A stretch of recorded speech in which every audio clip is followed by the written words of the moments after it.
Muy buenos días, qué gran placer estar aquí en el aire de Radio Cultura FM 99.7 haciendo Cazadores de Historias con nuestras armas intelectuales listas para encontrarnos y con el amigo Diego Barovero. Feliz día, querido amigo Diego, feliz día Natalia, feliz día José Luis, feliz día Pato, feliz día Claudio y un muy especial feliz día para nuestro amigo Quique, que sentimos la ausencia de esa voz tan extraordinaria que nos acompaña siempre. Feliz día, hola, ¿cómo están? ¿Qué tal? Muchas gracias, querido Eduardo, un abrazo a todos los amigos y amigas de la producción, también aquí que lo seguimos extrañando acá, hacemos lo que podemos con nuestra gola, lo poco que tenemos, tratamos de suplirlo con una suerte muy apocada, vamos a decir, pero lo esperamos con muchas ansias.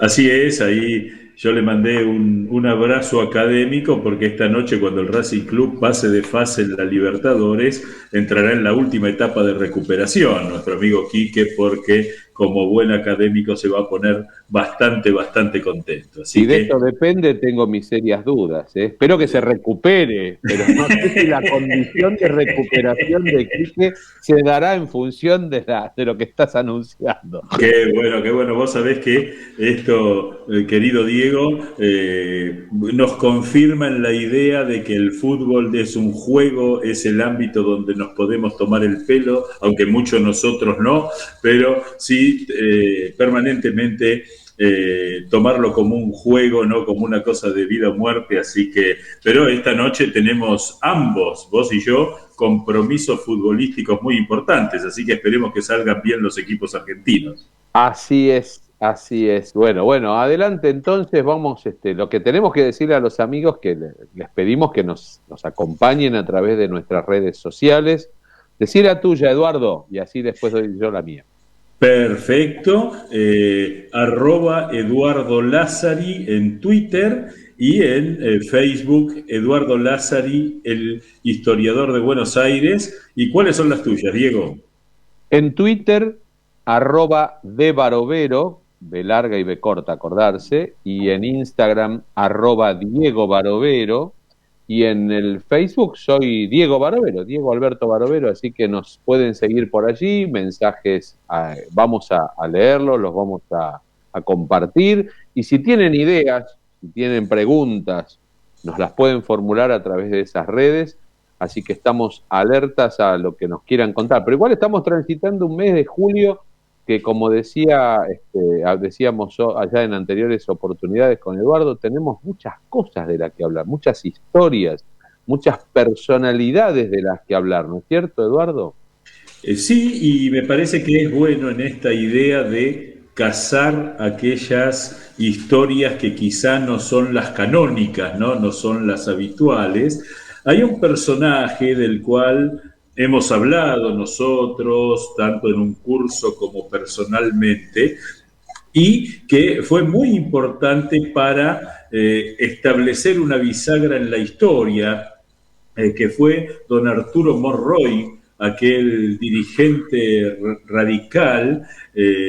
Recordamos días atrás cuando fue asesinado en 1974, pero me parece que es interesante porque el mal desempeño posterior del gobierno de Héctor José Cámpora, de Juan Domingo Perón y de María Estela Martínez de Perón, no opaca la inteligencia política que tuvo Monroy junto a un personaje también interesante del ejército que fue Alejandro Agustín Lanusse, un tipo que estaba por encima de la media, por decirlo de alguna manera, que le encontraron una vuelta a una situación muy compleja después que los que los sucedieron no hayan estado a la altura de las circunstancias. No es culpa de ellos, pero Sin, fueron los que destrabaron el tema, y ahí Monroy merece quizá una presencia más importante en el relato histórico,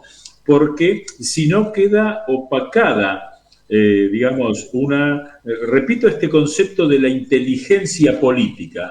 le tocó recibir una papa candente en la mano y le encontró la vuelta, ¿no?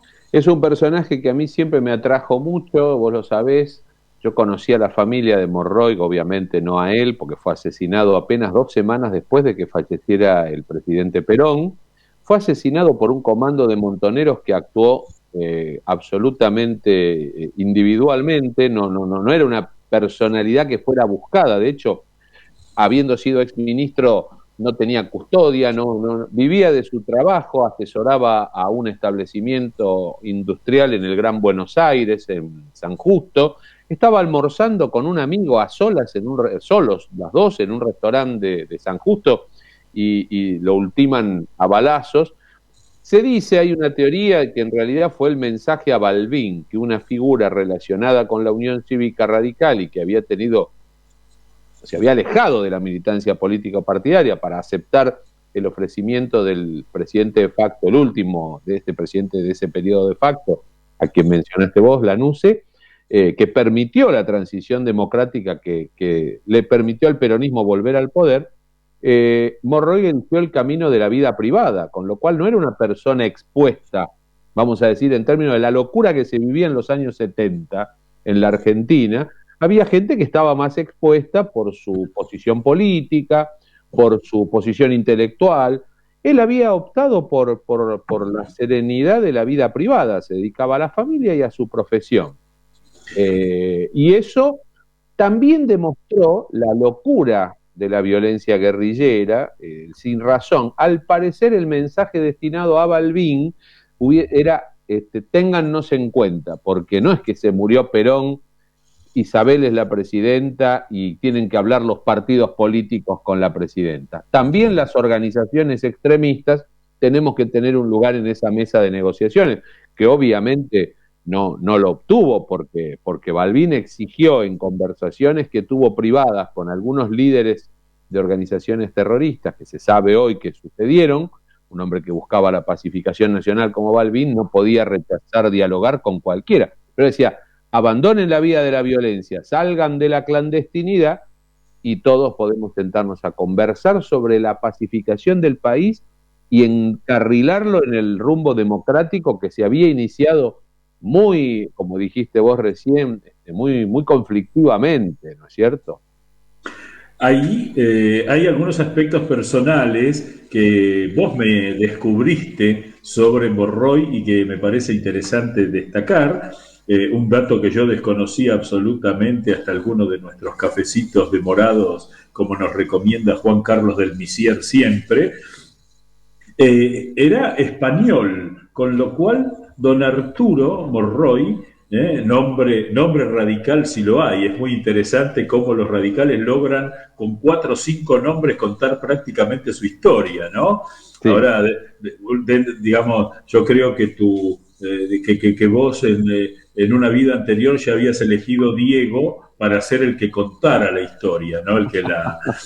Pero un gran protagonista también, pero él participó de la vida política, hombre que vivió en San Pedro, pero lo interesante es que él sabía que no podía llegar a la cumbre de la vida política. Es decir, por su condición de español naturalizado, exacto. Claro, ese es un detalle muy interesante. Fue diputado en 2 ocasiones, fue presidente de la Cámara de Diputados. A mí me sorprendió mucho que cuando llegó por primera vez a la diputación no había llegado a estaba en los 40 años, es decir, un hombre joven. Y ahí, digamos, cuando él es diputado entre el 58 y el 62 y del 63 al 66, ahí es interesante porque, digamos, hay cosas que se saben y otras que no. Él acepta como un desafío personal, es decir, él no compromete a la Unión Cívica Radical con el gobierno militar. Sí, de hecho renuncia a la afiliación partidaria, le envía su carta de renuncia al comité de San Nicolás, que era su pueblo. Desafiliación que nunca se trató, o sea, de hecho nunca fue efectiva. O sea, un gesto que tuvo el comité de San Nicolás, no podía aceptarle la renuncia a Monroy, pero Monroy se sintió en la obligación moral de desligar a la Unión Cívica Radical del proceso de transición que se hacía durante un gobierno de facto. Él eligió el camino de ese sacrificio, hay que reconocerlo. Y ahí es interesante que, quizá el hecho más importante desde la Argentina en la relación con Juan Perón fue aquel famoso discurso en la cena de camaradería de las Fuerzas Armadas cuando Alejandro Agustín Lanusse, que yo quiero comentarles a los amigos que cuando uno tiene la oportunidad de hablar con algunos oficiales del ejército de bastante edad, uno va buscando historias en todos lados, lo reconocen como el último caudillo militar, el último jefe del ejército que era verdaderamente un líder militar, Lanusse, ¿no? Conducía el ejército, sin duda. Sí, un curioso hombre de las armas que venía de la aristocracia. El ejército, si uno lo mira, ha sido dirigido generalmente por lo que podríamos definir sociológicamente como la clase media, más allá de algunas presencias. Y ese discurso famoso en el cual Perón no viene no porque no lo dejamos, sino porque no le da el cuero. Sin duda, me parece que ese discurso lo debió charlar con Arturo Monroy porque sabía que ese desafío iba a ser contestado de alguna manera, ¿no es cierto? Es así, es efectivamente así. Yo lo que sí te puedo decir con relación a Monroy, que a quien trabajé para... Bueno, mirá, mi primer trabajo sobre Monroy fue la primera publicación que yo tengo en la revista Toda esa Historia, es sobre Arturo Monroy. Lo leyó Falucho Lunes y decidió publicarlo y tuvo mucho éxito. Después, un poquito más ampliado, con algunas otras documentos, materiales, sobre todo fotografías, se convirtió en un libro que se publicó, si yo mal no recuerdo, está agotado ya en 2008, un librito pequeño. Pero te diría que Monroy, una cosa fundamental que tuvo fue que en su charla preliminar antes de aceptar el ministerio, con Lanusse, que le ofrece el cargo, fue, por un lado, que el régimen de facto no se iba a prolongar en el tiempo, o sea, que tenía una fecha límite y que iba a ser con elecciones libres, con elecciones sin proscripciones. Y por otro lado, que Lanusse no fuera a ser, que le dijera la verdad, que no iba a ser candidato Lanusse, o sea, a sucederse a sí mismo.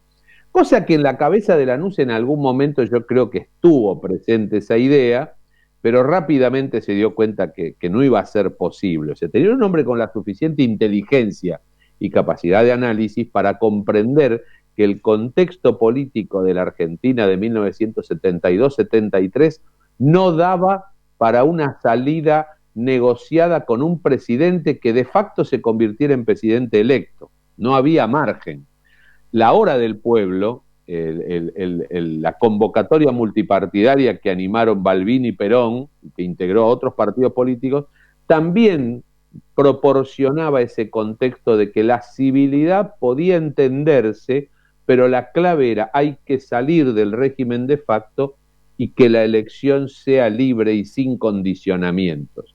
Independientemente de que Perón no pudo ser candidato en la elección que se realiza durante el mandato de Lanusse, porque ahí había un artilugio relativo a la residencia de los candidatos, que es con lo que Perón se vio invalidado, pero de hecho Perón puso en marcha el mecanismo y la mayoría, casi la mayoría del 50%, no llegó al 50%, pero estuvo en el 49,5%, la obtuvo el Frente Justicialista de Liberación y su candidato presidencial, como todos sabemos, Héctor José Cámpora. Es muy interesante porque en ese juego que Perón, es decir, Lanusse fue el único que se le animó de igual a igual a Perón, aunque perdió. Eso, ¿no? Y ahí, que es donde se ve, recordemos que Monroy perteneció cuando el radicalismo se partió entre la Unión Cívica Radical Intransigente y la Unión Cívica Radical del Pueblo. Él se convirtió en una suerte de discípulo de Ricardo Balbín. Era un hombre sin duda, y sin duda mantuvieron durante todos esos años una amistad política que permitió ir diseñando ese plan. Y hay un reconocimiento que yo quiero hacerle a Monroy, que no se lo hace la historia, que es el famoso estatuto provisional bajo el cual se celebraron las elecciones del 73, porque prácticamente era una modificación de facto de la Constitución, 4 años de mandato, posibilidad de una reelección, 3 senadores.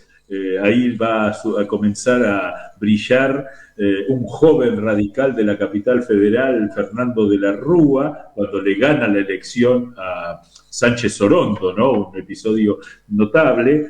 Es decir, el famoso senador por la minoría, la posibilidad del balotaje al 50%, y lo que a mí me impresionó mucho siempre de ese estatuto provisional es que las normas vinculadas a lo institucional, no a la parte de los derechos, porque en realidad era un estatuto práctico que tenía que ver con cómo se hacía todo, la elección era directa, no había electores.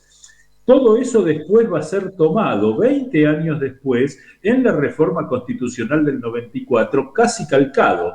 Los 4 años de mandato presidencial, el balotaje con esa modalidad tan curiosa, y ahí es donde uno ve a un hombre modernizador institucionalmente, por supuesto que ha pagado el precio en el relato histórico de haber sido el funcionario de un gobierno de facto, pero de una Argentina que llevaba 15 años totalmente trabada.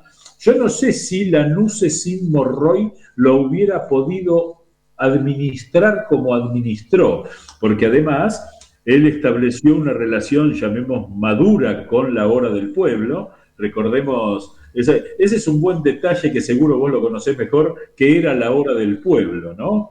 La Hora del Pueblo era la convocatoria de los partidos políticos democráticos, que tenía la particularidad de que se sentaban a la misma mesa en un pie de igualdad y sin impugnar a nadie, el peronismo y el radicalismo, básicamente los partidos mayoritarios, y otros partidos, digamos, no mayoritarios, vamos a decir minoritarios, pero que acompañaron ese proceso: el Partido Demócrata Progresista, el Partido Bloquista de San Juan, el Partido Conservador Popular. Hay alguno que me voy a olvidar seguramente, pero lo importante es que la Hora del Pueblo lo que marcaba era la tónica de la dirigencia, de la civilidad, poniéndose de acuerdo en mínimos comunes denominadores para limitar el poderío y la extensión en el tiempo de un gobierno de facto de las Fuerzas Armadas, como decía Lanusse, el gobierno de las Fuerzas Armadas.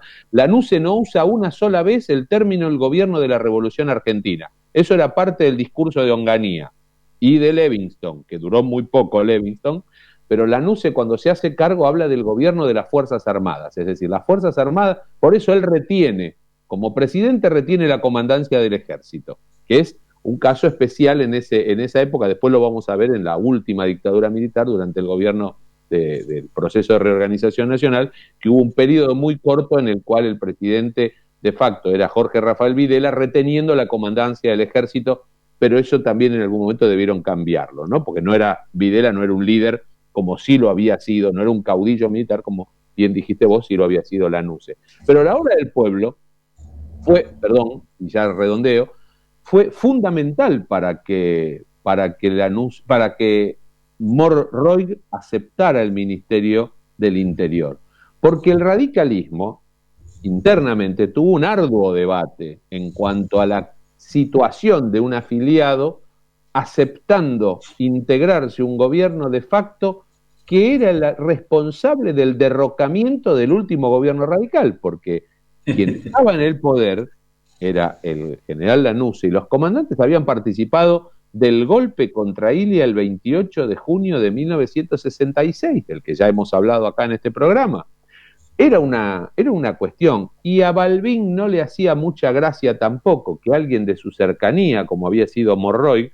De hecho, durante un tiempo Balbín era el presidente del Comité de la Unión Cívica Radical del Pueblo, Comité Nacional, perdón, y Monroy el secretario. Se afirmaban las resoluciones las dos personalidades. De hecho, habían iniciado incluso en el año 62 lo que se conoció, que fue un antecedente de la Hora del Pueblo, que fue la Asamblea de la Civilidad, convocada por el partido, también por la Unión Cívica Radical del Pueblo, que no tuvo tanta trascendencia como después la Hora del Pueblo y después la multipartidaria, de la que se cumplieron en estos días 40 años, ¿no? Fue el último gran acto de Balbín antes de morirse, esa reconciliación de los partidos democráticos.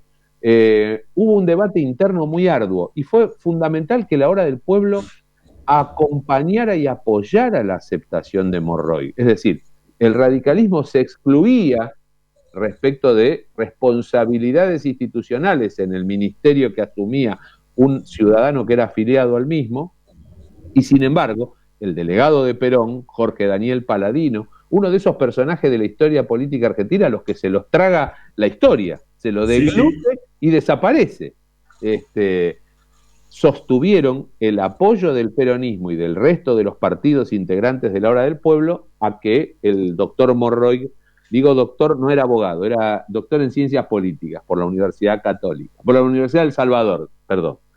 Se había formado en la Universidad del Salvador, sí. Qué interesante, porque vos fíjate ahí cómo hay un cuidado, es decir, el abrazo Perón-Balbín que se va a dar cuando Perón regresa a fines del 17 de noviembre de 1972, fue un abrazo conversado, fue un abrazo, es decir, no es que de golpe una mañana Balbín dijo: yo tengo que hacer este gesto revolucionario, voy a saltar la tapia y me abrazo con Perón, sino que toda esta acción política a lo largo de 2 años, en la cual Monroy fue un protagonista central. Yo recuerdo, yo era chico, yo tenía por entonces 6, 7 años, vos sabés, acá mostrando un poco la edad y la hilacha. Yo recuerdo, cuando fue el famoso discurso de Lanús, el que no le da el cuero, yo estaba de visita en la casa de mis abuelos, donde con placer iba a dormir a la noche alguna vez, y como era feriado, porque creo que era del 8 al 9 de julio, algo así, estábamos viendo con mi abuelo la televisión y se escuchó la frase, y mi abuelo, que era un asturiano semi-alfabetizado, es decir, apenas escribía, leía mucho y había aprendido a sumar con su profesión de sodero, su oficio de sodero, bien para llevar las cuentas, miró la televisión y dijo: pues hombre, que se viene un gran lío aquí, ¿no? Es decir, porque claro, nadie esperaba.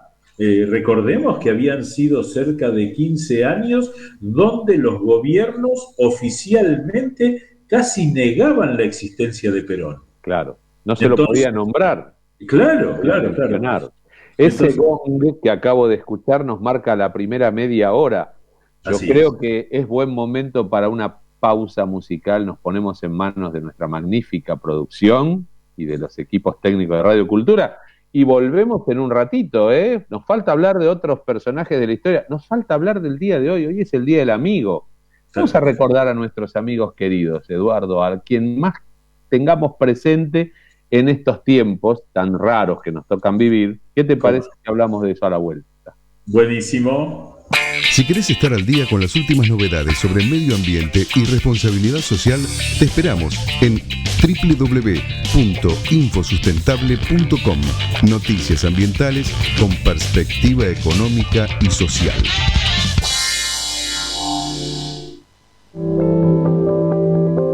Ante el gran aumento de casos, necesitamos cortar con los contagios.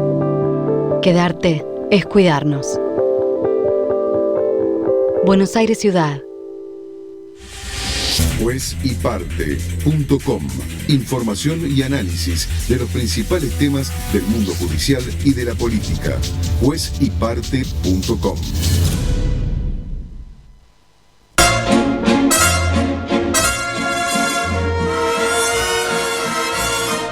Cet air qui m'obsède jour et nuit, cet air n'est pas né d'aujourd'hui. Il vient d'aussi loin que je viens, traîné par 100 000 musiciens.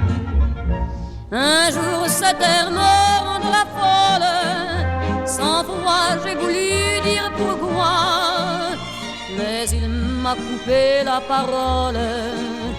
Il parle toujours avant moi et sa voix couvre ma voix. padam, padam, il arrive en courant derrière moi. Padam, padam, padam, il me fait le coup du souviens-toi. Padam, padam, padam, c'est un air qui me montre du doigt et je traîne après moi comme une drôle d'erreur cet air qui sait tout par cœur. Il dit rappelle-toi tes amours, rappelle-toi puisque c'est ton tour. Y a pas de raison pour que tu ne pleures pas avec tes souvenirs sur les bras. Et moi je revois ce qui reste, mes 20 ans font battre le tambour. Je vois s'entrebattre des gestes, toute la comédie des amours sur cette terre qui va toujours. Padam, padam, padam, des je t'aime de 14 juillet. Padam, padam, padam, des toujours qu'on achète au rabais. Padam, padam, padam, des veux-tu en voilà par un paquet. Et tout ça pour tomber juste au coin de la rue, sur l'air qui m'a reconnu.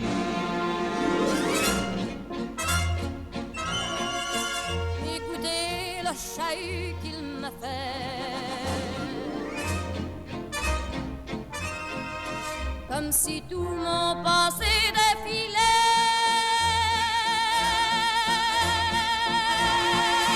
Faut garder du chagrin pour après, j'en ai tout un solfège sur cette terre qui bat comme un cœur de bois.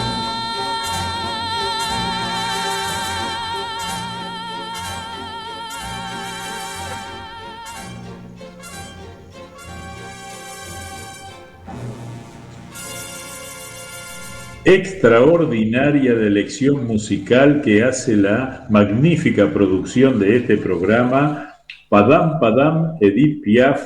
Bueno, no hay nada más que decir, ¿no es cierto? Hemos gozado estos minutos. Yo me silencié, porque no podía, quería cantar un poquito, así que me silencié para poderme soltar un poco. Qué lindo lo que hemos escuchado, gracias, la verdad, sí. Extraordinario, magnífico. Bueno. Quedamos en el Día del Amigo, estamos celebrando. ¿Por qué se celebra hoy el Día del Amigo, Eduardo? Bueno, viste que hoy una noticia importante es que este multimillonario excéntrico de los Estados Unidos, Jeff Bezos, que además uno de los grandes personajes de esta nueva industria del conocimiento, ¿no? Es decir, que son personajes muy de la nueva época. A mí me resultan interesantes en el sentido de que nos cambian el paradigma. Hoy hizo su primer vuelo espacial en una nave que él mismo financió, que ordenó proyectar, conmemorando la llegada del hombre a la Luna en 1969. Después un médico argentino, Enrique Lebrero,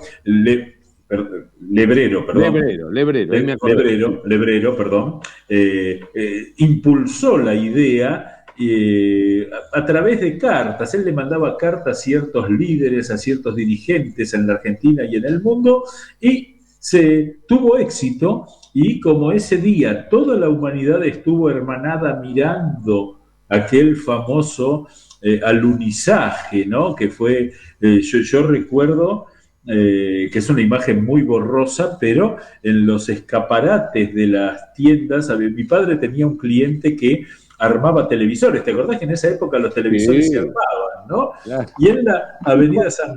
Cuando venía el técnico en televisor a reparar uno en casa, se sacaba la tapa de atrás y era maravilloso mirar adentro. Nosotros que éramos chiquitos mirábamos todo ese enjambre de lámparas y cables. ¡Qué extraordinario! Era como estar en una nave espacial. Tal cual. Todavía me acuerdo. Mirá, todavía me acuerdo y me hace mucha gracia, mucha gracia. Sí, era como un avance. Yo de hecho vi llegar el primer televisor a mi casa. En mi casa no había televisor y yo tendría 4 años. Y bueno, un gran amigo, don Aquilino Alonso, tenía una armadora de televisores en la avenida San Juan al 2300, ¿no? Acá en San Y Cristóbal, en claro. San Cristóbal. Y entonces él preparó, pero con mucha anticipación, eh, un importante, digamos, en la vidriera, una suerte de pedestal para un televisor y, digamos, invitaba a la gente a ver el alunizaje y brindó un servicio de lunch a todos los que estaban en la vereda mirando la Ah, televisión. qué original, qué extraordinario que estuvo. Viste que ayer estuvo circulando, esto le decimos a los amigos, porque nosotros también formamos parte las redes sociales, ya forman parte de nuestra vida. Ayer hubo una movida muy fuerte porque el Día del Amigo en la Argentina se cambie y que sea el 19 por el aniversario del querido Roberto el Negro Fontana Rosa, que recordamos con afecto, le debemos muchos ratos de felicidad y de alegría por sus extraordinarios cuentos y sus magníficos dibujos, historietas, la verdad, me gustó la idea, no lo suscribí, porque creo que había Sí. que firmar o algo, pero estuve leyendo mucho sobre Yo eso. estuve pensando en que lo que podríamos hacer es como, viste, la Pascua que se celebra el Jueves Santo, la última cena. Claro, Entonces lo que se podría hacer es empezar el decir, 19 y seguir el 20, exactamente, o sea, a partir de las 7 de la tarde todos los festejos son. hacer Es, doblete. Arrancamos claro, con los festejos en la tardecita, tarde-noche del 19 y que siga todo el 20. Y ahí entonces todos está. contentos. Pero me hace gracia a mí que hoy en día esta cuestión de las redes sociales genera una especie de realidad virtual, obviamente, que hace que mucha gente crea que impulsando cosas a través de las redes sociales se hagan realidad, y no necesariamente, o sea, ¿pueden ser realidad? Sí, pueden ser realidad, pero también uno hace realidad lo que quiere de aquello de lo que está convencido, Claro. pero hay cuestiones que exceden la virtualidad, ¿no es cierto? Pero estamos viviendo unos tiempos tan extraños y estas experiencias que hemos vivido, sobre todo este último año, año y medio, en pandemia, donde pasamos mucho más tiempo en la intimidad de nuestras casas o restringida nuestra vida social, hace también que haya mucha más imaginación. Esto lo hemos hablado con vos. Los creativos en estos tiempos, yo creo que están dando, va a ser maravilloso ver dentro de un tiempo todo lo que se creó, la expansión creativa en cuanto a producción musical, pictórica, literaria, en pandemia. Sí. Ahí lo que es interesante, no me quiero desviar porque quiero decirte quiénes son los mejores amigos con los que hoy estaría festejando lo que pasó en el manejo de las redes en Bahía Blanca. Vos sabés que se le ocurrió a una... Sí, contalo porque es magnífico. Es buenísimo. A una concejal se le ocurrió un proyecto para quitarle el nombre de Campaña del Desierto a un parque que se había inaugurado a los 100 años de la Campaña del Desierto. Digamos, Bahía Blanca surge de la Campaña del Desierto que hace el general Rodríguez en 1823 y la Campaña del Desierto de 1879, la de Roca, es la que termina con los malones, por decir así. Entonces, se aprueba. Ahí hay que decir que los peronistas tienen un olfato especial porque el bloque del Frente de Todos se abstuvo de votar. Ni votó en contra ni a favor, se abstuvo. Entonces, el intendente que pertenece a Juntos por el Cambio refrenda esa ordenanza que le quita el nombre y convoca a una consulta popular a través de las redes y se produce una movilización gigantesca en Bahía Blanca y terminó ganando por escándalo Julio Argentino Roca y segundo salió Mantener Campaña del Desierto. Es buenísimo porque también nos sitúa en lo que es el sentido común. Hay cosas que la sociedad, la gente, los ciudadanos están adelante de sus dirigentes. Todos los días hay demostraciones y ejemplos de esto. En este sentido, y creo, Eduardo, que ese olfato pampa que tienen los peronistas para estas situaciones, yo lo quiero reconocer y, perdón, no quiero ser autorreferencial, vamos a referirnos a nuestro propio programa, que hace no tanto tiempo atrás dijimos,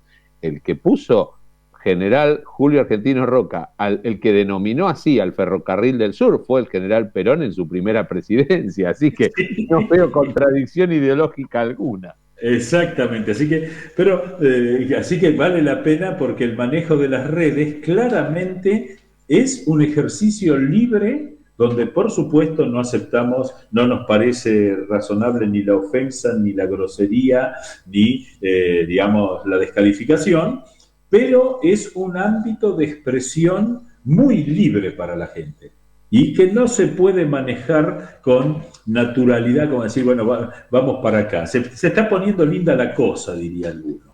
Sí. Bueno, hablamos de tus amigos. Adelante. Bueno, vos sabés que yo tengo un gran amigo desde la infancia, Martín Ciordia, que ahora hace tiempo que no lo veo, que anda con alguna nana, pero la particularidad fue que en todo el secundario lo hicimos juntos, allá en el Bajo Belgrano, y éramos exactamente iguales. Entonces, nos confundían los profesores, los dos hacíamos atletismo, con lo cual fuimos diseñando, digamos, una masa corporal parecida, ¿no? Y nunca nos animamos a ejercer ese parecido. Es decir, siempre decíamos, bueno, a ver, un día nos hacemos pasar. Recuerdo que tuvimos un problema administrativo importante cuando uno de nosotros pasó a dar una lección. Era la época en que te tomaban una lección en cada trimestre y dos pruebas, secundario, y la profesora, digamos, puso al revés las notas. Y después, bueno, fue todo un problema administrativo modificarlo, porque en esa época los colegios, bueno, todavía lo deben hacer, yo no lo conozco porque no manejo, vos quizás me puedas... Pero la informática cambió un poco eso, es cierto. Pero estaba todo anotadito, claro. Y después, en estos tiempos de pandemia, no puedo dejar de recordar a alguien que lamento no haberte podido presentar, porque la pandemia nos lo evitó, que fue el doctor Alberto Tadei, un gigantesco hombre de muy bajo perfil, socio de don Julio Llanarte, secretario de Arturo Frondizi, ministro, gobernador de la provincia de Buenos Aires en las sombras en los tiempos de Guido, y un tipo que verdaderamente tenía la gran sabiduría de los genios, porque siempre que terminábamos de charlar, tenía un gesto que era tan cordial que decía, che, Eduardo, gracias, todo lo que aprendí. Qué y me lo dijo hasta los 91 años, la pandemia, bueno... Este año falleció, ¿no es cierto? Este año, pero bueno, como me parece que son dos buenos referentes, te agradezco la pregunta y bueno, ahora te toca a vos el compromiso. Primero tomo este último mensaje y pienso en el amigo que yo te hubiera querido presentar a vos, que ya no va un amigo que ya falleció va a ser 8 años que falleció, pero un queridísimo amigo, entrañable amigo, Rubén Rodríguez Ponciolo. Alguno que me escucha va a saber de quién estoy hablando, un hombre del barrio de La Boca, un hombre que además era un espíritu extraordinario porque tenía la fineza para escribir, para contar, era un charlista extraordinario, un hombre que había viajado por el mundo, su profesión había estado embarcado muchos años. Yo lo conocía porque era el esposo de mi maestra de segundo grado, Dora Talini de Rodríguez, muy amiga de mi mamá, todavía hoy siguen siéndolo, y Rubén era muy amigo de mi papá. Cuando mi papá falleció tempranamente, con Rubén desarrollamos una amistad que trascendió ese vínculo que tenía que ver con lo escolar, y nos hicimos muy amigos del café. Y fue tal vez el gran referente que yo tuve para adentrarme en el mundo de las artes y de la historia popular en el barrio de La Boca. Yo le debo muchísimo a Rubén.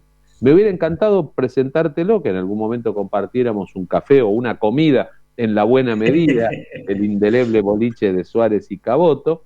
En ese mismo boliche esa amistad no se fraguó, sino que se fue consolidando. Y es una figura que yo la guardo, tengo presente todos los días del amigo, pero en general siempre me acuerdo de él.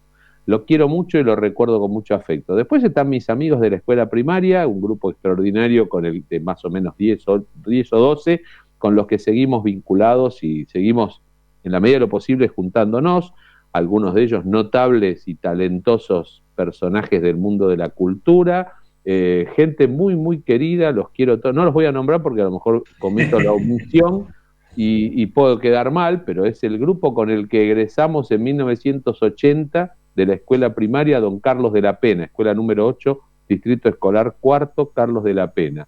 Y otro amigo que vos lo conocés perfectamente, que es un amigo más reciente en el tiempo, pero no por eso menos intenso, la amistad con Horacio Julio Spinetto, el arquitecto Pancho Spinetto para mí, es una de esas amistades, te diría, imprescindibles. Hace 10 años exactos que estamos muy cerca. Yo lo conocía por su profesión, por su trabajo sobre la ciudad, sobre el conocimiento de lo que es el patrimonio cultural de Buenos Aires, pero yo me hice amigo de él hace 10 años y quiero hoy mandarle un abrazo y un homenaje público, y además sé que también lo conocés, sos amigo de él, te quiere mucho él.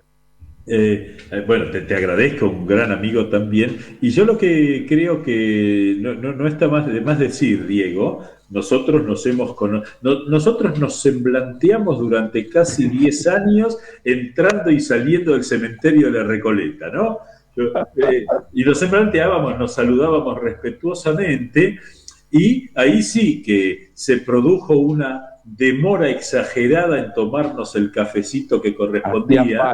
Hacía falta hacerlo, es verdad. Y no fue un cafecito, sino que fue un extraordinario almuerzo ahí en Lalín. Claro.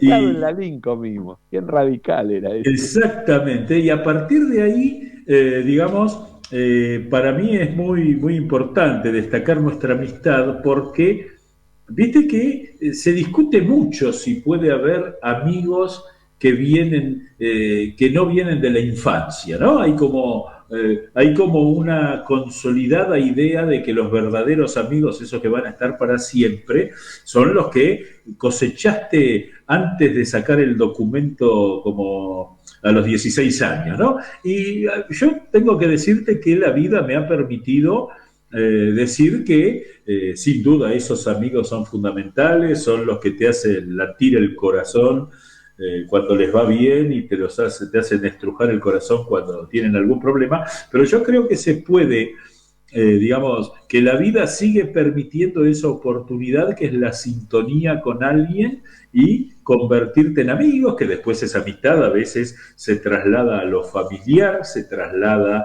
a la posibilidad de una cena de a 4 y que después se convierte en una cena a multitudes cuando uno va con hijos y demás. Pero yo creo en esta alternativa de que, por otro lado, la vida se va prolongando cada vez tanto. Vos sabés que yo el otro día estuve de larga charla con mi tía Nelly, que cumplió 102 años. Ah, qué longeva, le mandamos un beso a la tía Nelly. Qué maravilla. Sigue viviendo en su casa, donde yo la conocí hace 57 años.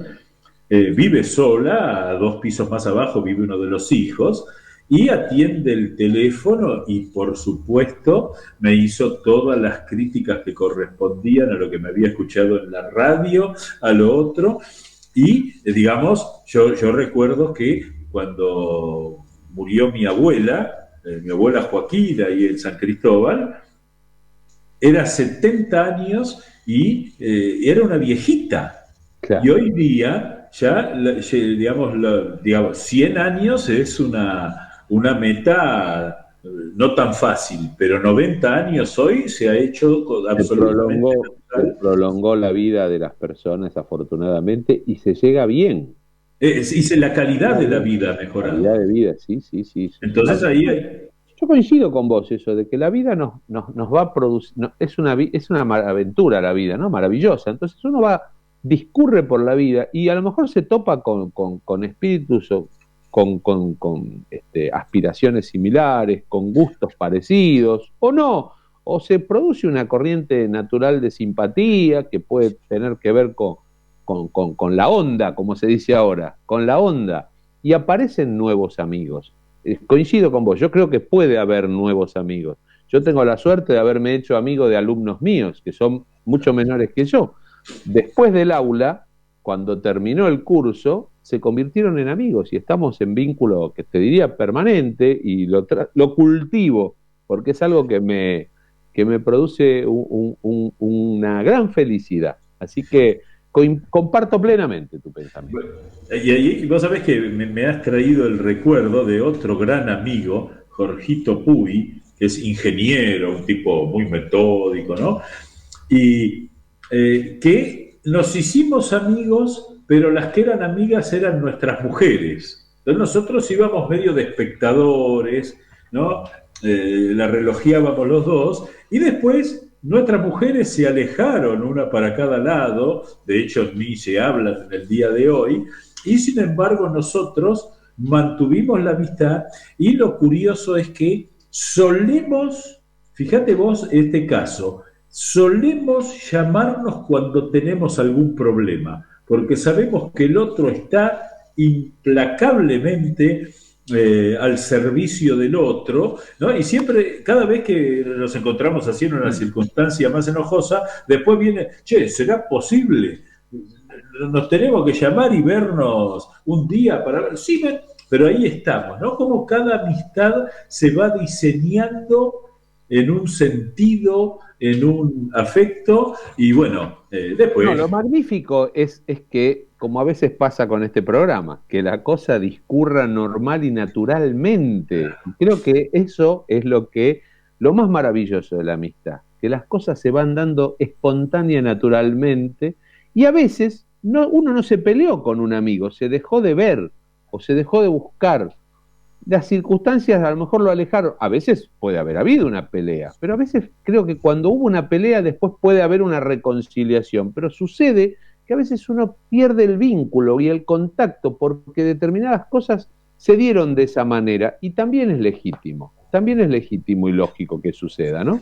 Así es, así que es una buena idea. Hoy lo único que le pedimos a los amigos que nos escuchan es que tengamos todas las precauciones, no larguemos el sport, que todavía nos tenemos que cuidar mucho, porque vamos bien y tenemos que llegar mejor, así que tengamos el cuidado y la prudencia necesaria, respetemos. Vos sabés que yo estuve en estos días en un corto viaje por la ciudad de Lincoln y me sorprendió que se abandonó el barbijo.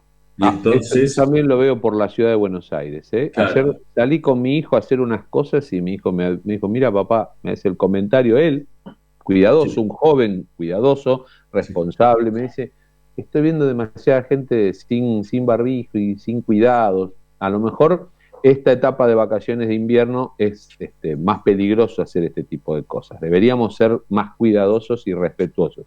Vacunarse es fundamental y también persistir en los cuidados individuales y grupales. Sí.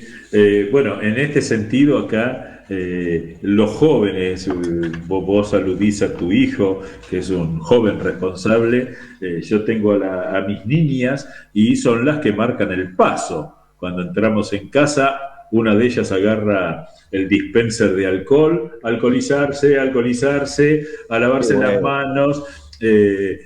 Son las que saben dónde están los barbijos, son las que cuando uno va saliendo dice, che, el barbijo, y ahí es donde tenemos el gran aprendizaje, que es que es un aprendizaje sobre el aprendizaje. ¿Cuánta importancia le tenemos que dar a una buena enseñanza a los chicos? Enseñanza práctica, enseñanza intelectual, enseñanza para la vida, porque sobre todo cuando uno puede tener una cierta, vos cotidianamente ahí en el Colegio Nacional de Buenos Aires tenés la responsabilidad de ir mostrando el camino, y la verdad que los chicos son una esponja en el buen sentido de la palabra, porque bien, están dispuestos y casi naturalmente preparados para recibir todas las connotaciones que uno pueda ir marcándoles en la vida, ¿no? coincido y además digo, vos sabés que yo tengo mi opinión es que son los jóvenes, los más chicos son más responsables, yo los veo conducirse en el colegio, afuera del colegio, entrando al colegio, en el aula y retirándose, los veo conducirse de una manera muy responsable, muy concienzuda frente a lo que nos toca vivir. Y la verdad que lo celebro porque me permito tener esperanza. Cuando veo que la actitud de los más jóvenes integrantes de una sociedad, también a veces hay alguna situación que hace que uno tenga que tomar intervención. Pero en general, digo, mayoritariamente diría que el ejemplo lo veo más en los más chicos que en los adultos. Y esto me parece que es una señal alentadora para encarar el futuro. Bueno, me das me das un gran entusiasmo, me generas un gran entusiasmo y además supongo que los amigos también lo deben ver porque cuando uno no está en esos circuitos, viste que también esta situación de virtualidad, esta situación de estar en casa hace que también haya una mediatización muy grande respecto de lo que pasa habitualmente, ¿no es cierto? Y entonces, muy bueno tu testimonio, y como quien no quiere la cosa, se nos pasó el programa, querido amigo, incluso lo dejamos colgado a Pellegrini ahí en el perchero. Se nota que lo pasamos bien, ¿eh? Que nosotros esperemos que los oyentes también, que se sientan cómodos y contentos. Y bueno, así que gracias Eduardo, gracias por este rato, y a la producción magnífica, a los técnicos de Radio Cultura, así que gracias por todo. Nos deberíamos volver a encontrar la semana próxima, entiendo, ¿verdad?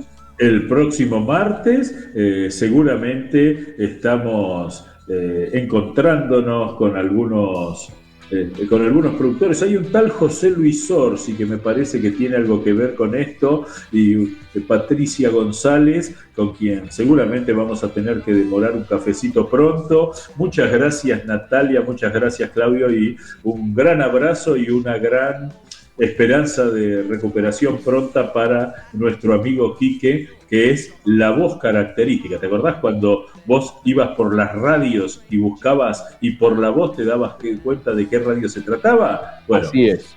Quique es la voz de Cazadores de Historias, la voz de Radio Cultura. Y bueno, un gran abrazo, querido amigo Diego, feliz día nuevamente, y nos encontramos el próximo martes a las 11 de la mañana. Feliz día.